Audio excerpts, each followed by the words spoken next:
അല്ലെങ്കിൽ അത് അങ്ങനെ ചെയ്യാൻ പാടില്ല എന്നുള്ളൊരു സാധനം നിനക്ക് തോന്നിയിട്ടുണ്ടോ?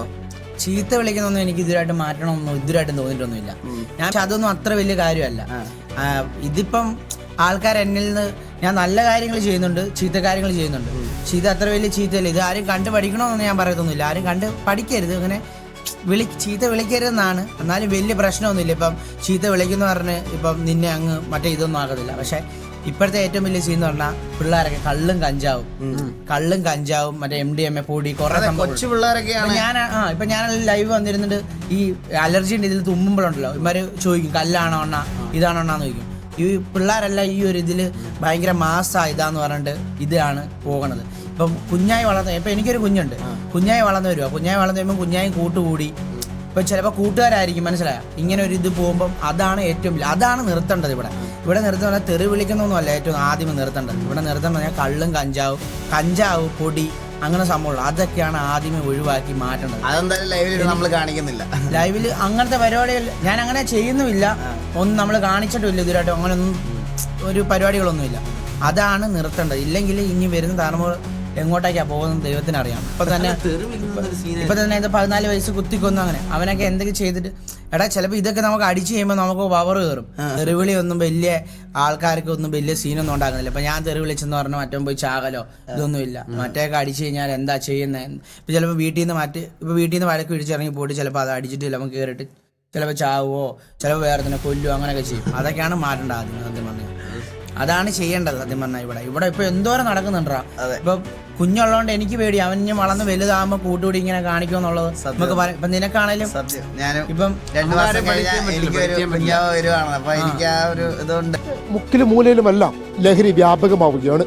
മുമ്പ് കഞ്ചാവായിരുന്നുവെങ്കിൽ ഇന്ന് യുവാക്കളുടെ മനസ്സുകളെ ഹരം പിടിപ്പിക്കുന്നത് MDMA ആണ്. അത് മെത്താഫിറ്റമിനും ആംഫിറ്റമിനും കെറ്റമിനുമായി പല ഗണങ്ങളിലായുണ്ട്. LSDയും LSAയും ബ്രൗൺ ഷുഗറും എല്ലാം അതിൻ്റെ പല അപൂർവമായിട്ടുള്ള ആളുകൾ മാത്രമാണ് MDMA പോലെയുള്ള സിന്തറ്റിക് ലഹരികൾക്ക് അടിമയായതിനു ശേഷം പിന്നീട് അതിൽ നിന്നും മോചനം നേടാൻ സാധിക്കുന്നത്. അത്തരത്തിൽ അതിൽ നിന്നും മോചിതനായ ഒരാളാണ് എൻ്റെ കൂടെയുള്ളത്. മലപ്പുറം വളാഞ്ചേരി സ്വദേശിയായിട്ടുള്ള നിസാമിൻ്റെ അനുഭവ സാക്ഷ്യങ്ങളാണ് നമ്മളിന്ന് അറിയാൻ പോകുന്നത്. എങ്ങനെയാണ് നിസാം ഇതിലേക്ക് എത്തിപ്പെട്ടതെന്നടക്കമുള്ള കാര്യങ്ങൾ നിസാം റിപ്പോർട്ടറിനോട് വെളിപ്പെടുത്തുകയാണ്. ഞാൻ ബീച്ചിലൊരു ഞായറാഴ്ച പോയപ്പോൾ എൻ്റെ ഫ്രണ്ട്സിൻ്റെ കയ്യിൽ ഇതുണ്ടായിരുന്നു. എനിക്കറിയില്ല, MDMA പറഞ്ഞ സാധനം കണ്ടിട്ടില്ല ഇത്രയും കാലമായിട്ട്, അന്ന് കണ്ടിട്ടില്ല. അങ്ങനെ ഇവരെന്നോട് പറഞ്ഞു, സമയം ഇത് ചെറിയൊരു സാധനമാണ്, ഇതൊന്ന് ജസ്റ്റ് ഒന്ന് ഉപയോഗിച്ച് നോക്ക്, ഇത് ഉപയോഗിച്ച് കഴിഞ്ഞാൽ ഭയങ്കര ധൈര്യമായിക്കാരം, ഭയങ്കര കാര്യം അങ്ങനെ ഇങ്ങനെ കുറേ ക്ലാസ് എടുത്തു.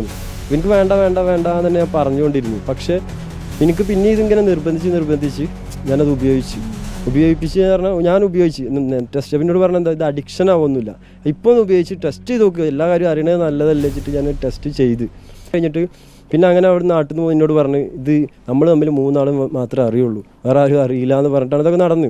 പിന്നെ അത് ഉപയോഗിക്കൽ പിന്നെ എനിക്കിത് അന്ന് പിന്നെ ഉപയോഗിക്കാൻ തോന്നുകയാണ്. പിന്നെ ഇത് അഡിക്ഷൻ ആവില്ല എന്ന് വെറുതെ പറയാണ്, അഡിക്ഷനായി.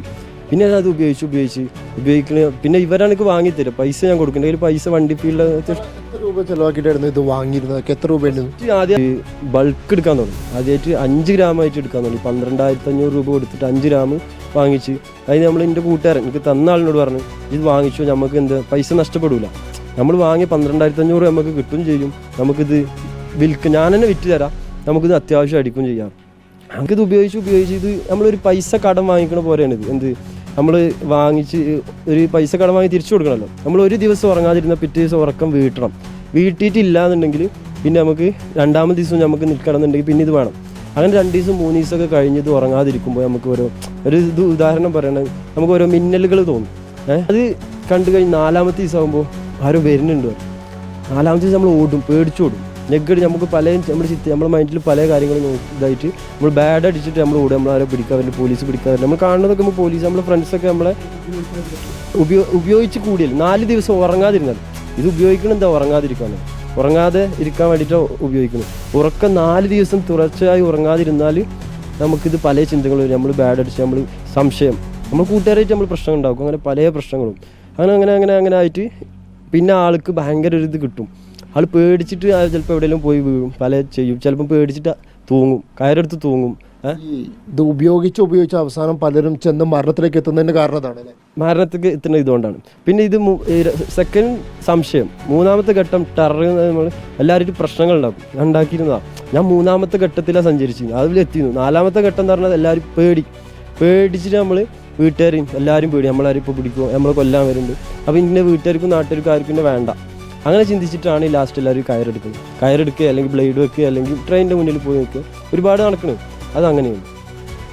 കുറേ കാലം വിൽപ്പനക്കാരായിരുന്നല്ലോ, ആരൊക്കെയായിരുന്നു നിശാമിൻ്റെ കസ്റ്റമേഴ്സ്? ആരൊക്കെയായിരുന്നു കസ്റ്റമേഴ്സ് പറഞ്ഞാൽ, ഞാൻ അത്യാവശ്യം വിൽപ്പന നടത്തിയിട്ടുണ്ട്. ലാസ്റ്റിൽ വലിയ ഹോസ്പിറ്റലിലെ ഡോക്ടർമാർ വന്നിട്ടുണ്ട്, നഴ്സുമാർ വാങ്ങിയിട്ടുണ്ട്.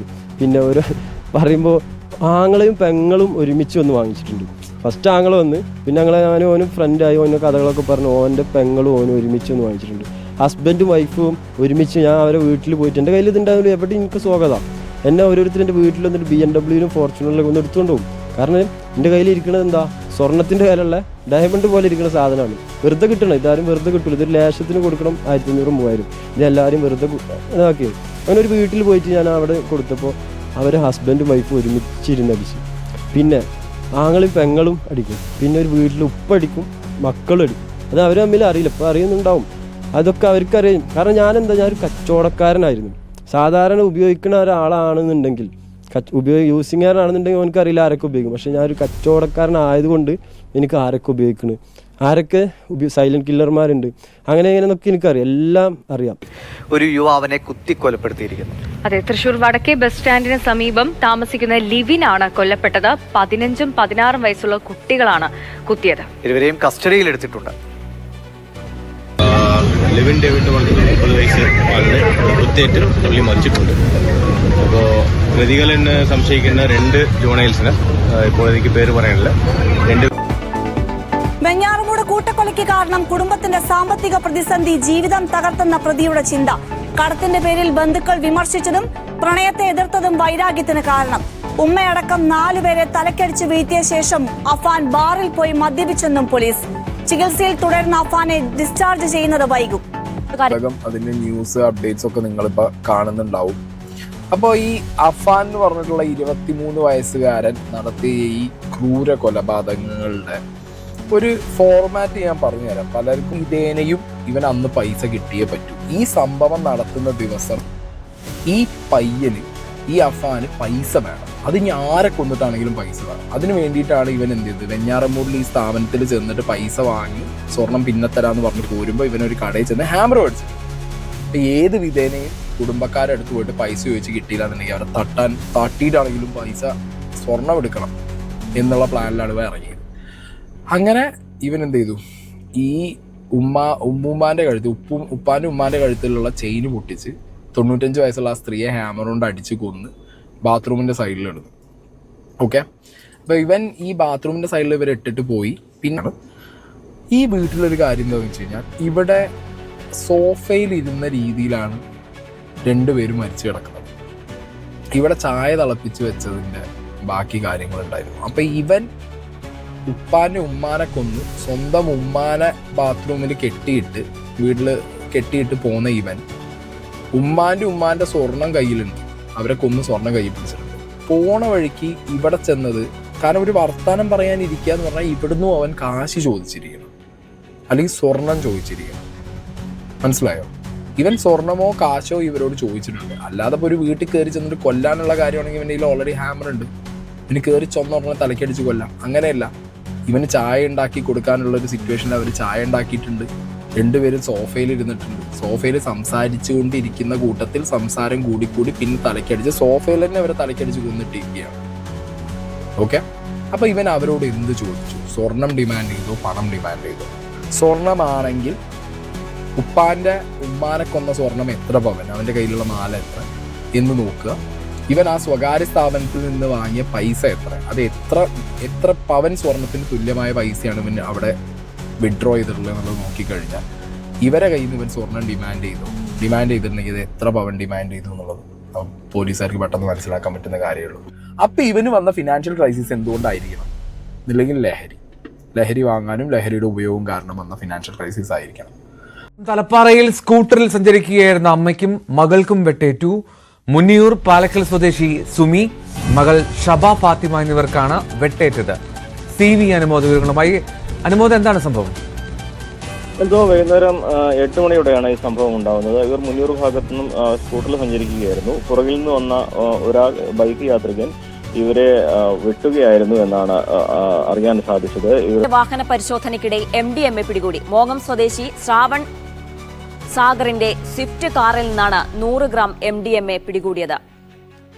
ദൃശ്യ പുതിയടത്ത് ചേരുന്നുണ്ട് വിശദാംശങ്ങളുമായി. ദൃശ്യ, എപ്പോഴാണ് MDMA പിടിച്ചെടുത്തത്? മറ്റു വിശദാംശങ്ങൾ എന്താണ്?